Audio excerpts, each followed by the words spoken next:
그 홈페이지에 안 써있는 홈페이지들도 있어요. 여기 같은 경우 보면 여기 쭉 내려보시면 여기 안 써있거든요.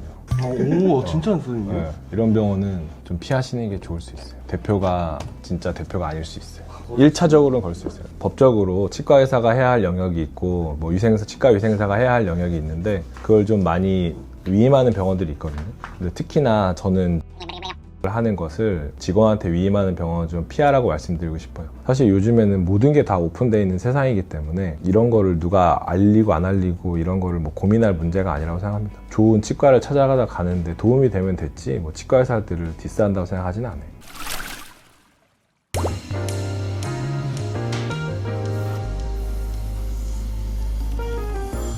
수술하시는 거죠? 네네. 첫 번째 분은 임플란트 수술 몇 달 전에 하고 오늘은 2차 수술 하신 거고 두 번째 분은 뼈 이식하고 어금니 하나 빼고 그랬습니다. 그래가지고 저희가 치과 다른 채널들이나 이런 것들도 많이 보는데 일단 병원이 엄청 많잖아요. 한 상가에 한 2군데씩은 있는 것 같습니다 요즘. 근데 치과가 되게 많은데 고르기가 엄청 어려워요. 맞는 것도 그렇고 무섭다고 해야 될까요? 괜히 무섭다? 뭐 이것저것 다 하라고 할 것 같고 그런 건 좀 어떻게 생각하세요?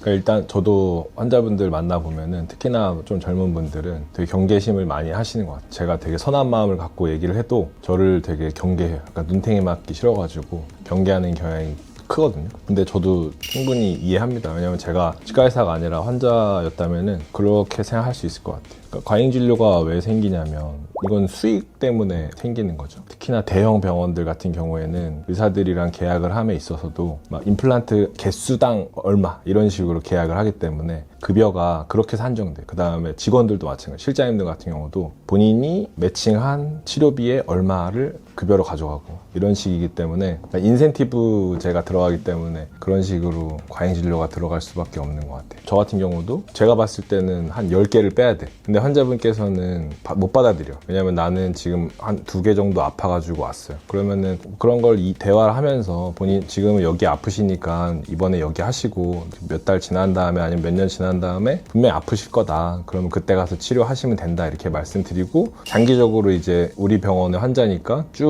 볼 생각을 하면은 그런 식으로 할 수 있는데 그게 아니라 오늘만 보고 오늘 해결을 하지 않으면 이 사람이 딴 데 갈 수도 있을 것 같고 내가 있을 때 이걸 다 해결을 해야 된다 라는 생각 때문에 좀 더 급하게 치료하는 것 같아요. 실제로 근데 환자 입장에서 이가 하나가 아파서 병원에 갔는데 막 10개를 뽑으라 그러면은 겁나잖아요. 그렇죠. 뭐 어떻게 해야 될까요?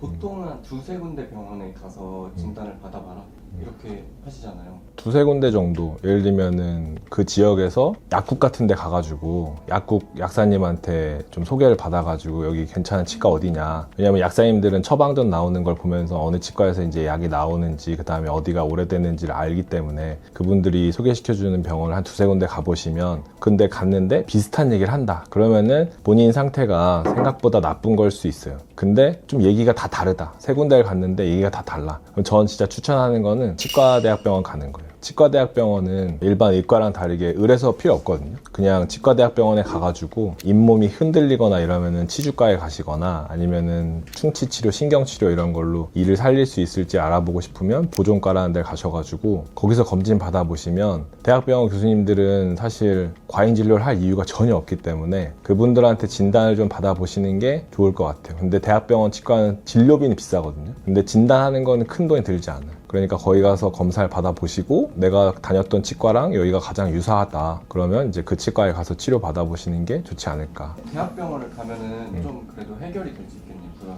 여기서는 빼라고 하는데 여기서는 살릴 수 있다고 한다. 그랬을 때는 대학병원에서 결정해주는 의견이 사실 맞다고 봐야죠. 근데 대학병원이랑 같은 의견을 가진 치과에 가서 치료받는 게 효율적이겠죠. 치료비는 대학병원의 뭐 한 3분의 1 가격인데 뭐 진단을 비슷하게 한다는 건 그 의사 선생님의 그 생각이 대학병원 교수님이랑 비슷하다는 거니까.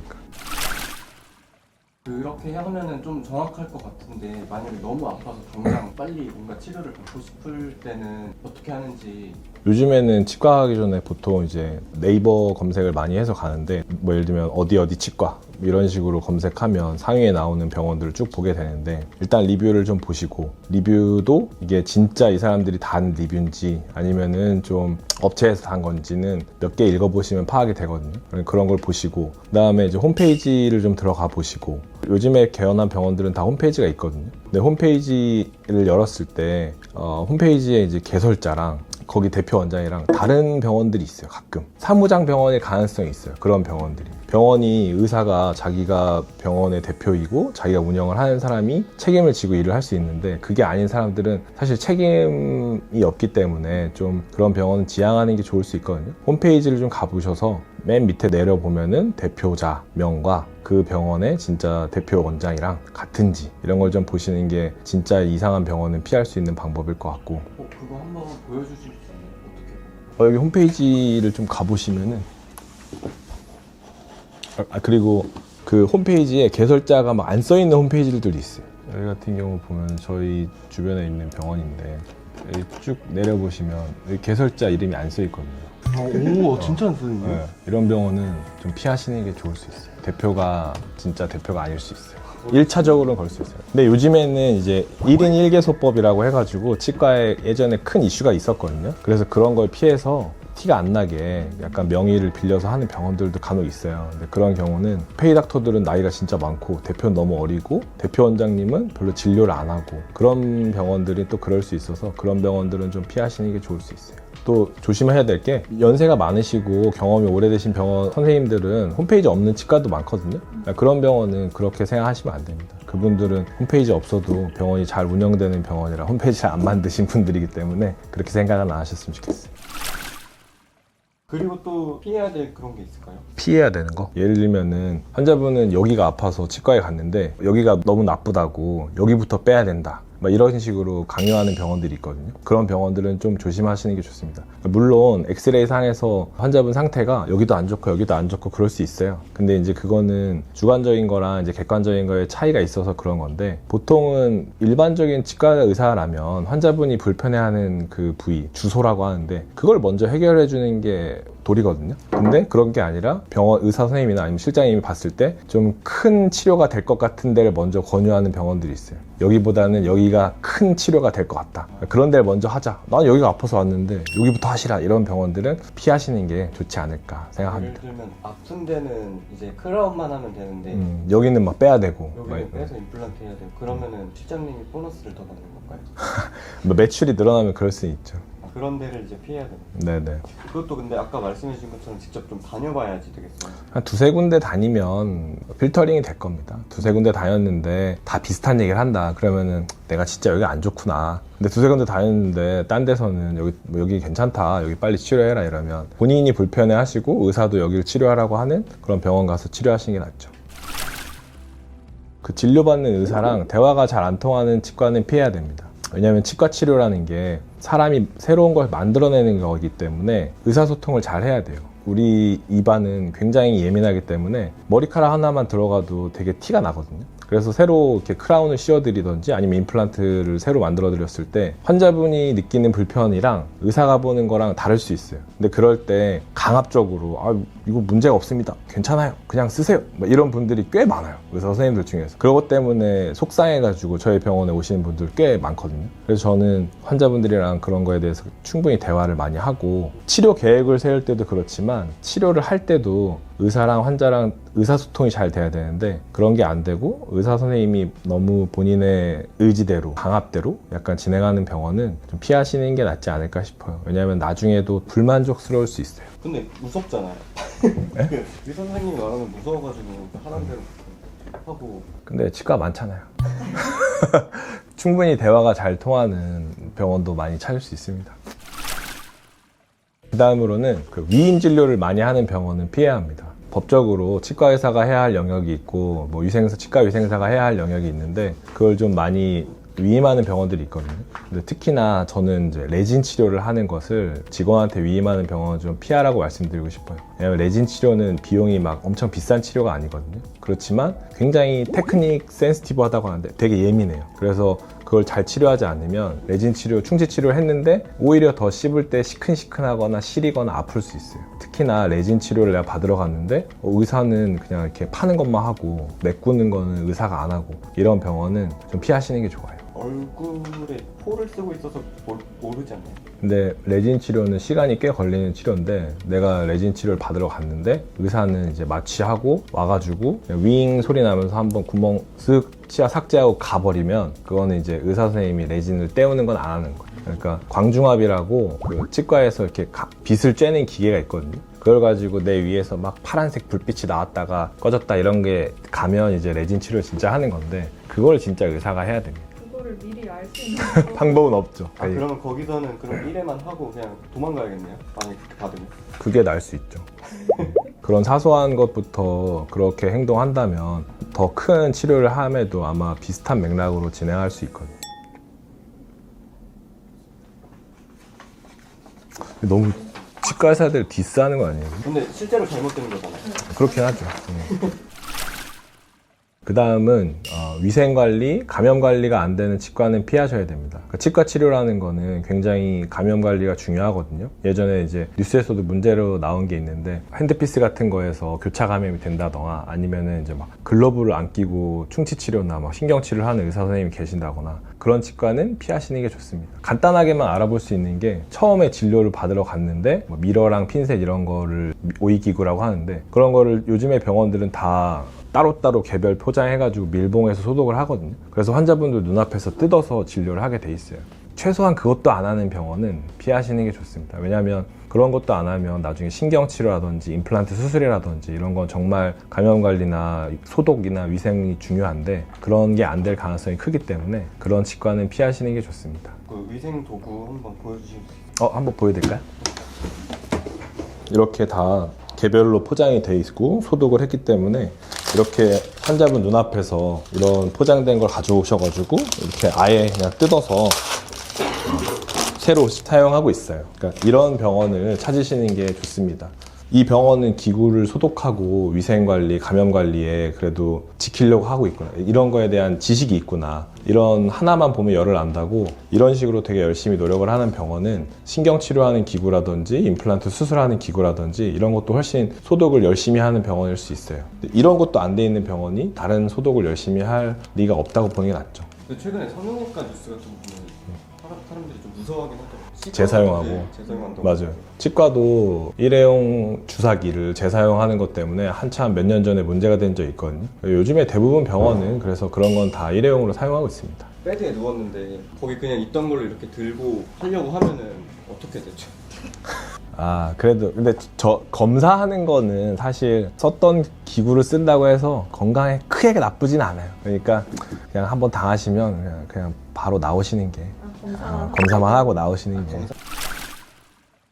그리고 그 얘기도 할까요? 그 병원 홈페이지나 병원 내부에 갔을 때 그 대표 원장님의 양력을 잘 표시하지 않는 병원들이 있어요. 예를 들면 어느 학교에 나왔는지 어디서 수료를 받았는지 막 이런 것들을 표시하지 않고 그냥 이름만 띡 하고 이상한 이렇게 뭔가 수료증 정회원 막 이런 것만 쭉 쓰는 병원들이 있는데 그런 병원들도 좀 조심하는 게 좋지 않을까 싶습니다. 왜냐하면 자기 이름과 자기 출신 학교 뭐 이런 거를 걸고 병원 진료를 하면 혹시나 무슨 문제가 생겼을 때 자기가 그거를 다 걸고 일을 했기 때문에 책임지겠다는 각오라고 생각하거든요. 그런 것도 안 하는 거는 뭔가 숨기고 싶지 않을까 아니면 뭐 내세우고 싶지 않지 않나 뭐 이런 생각이 듭니다. 근데 또 궁금한 게 정회원 막 이런 게 엄청 많더라고요. 치과에도 이제 학회가 되게 많은데 예를 저 같은 경우에도 이제 대한구강암면외과 학회 이거는 이제 구강암면외과 레지던트를 마친 그러니까 대한구강암면외과 전문의들을 마친 사람만 들어갈 수 있는 거예요. 그 다음에 예를 들면 대한치과보존학회 이거는 보존과 수련을 받은 사람만 들어갈 수 있는 거예요. 이런 거는 저는 인정할 만하다고 생각해요.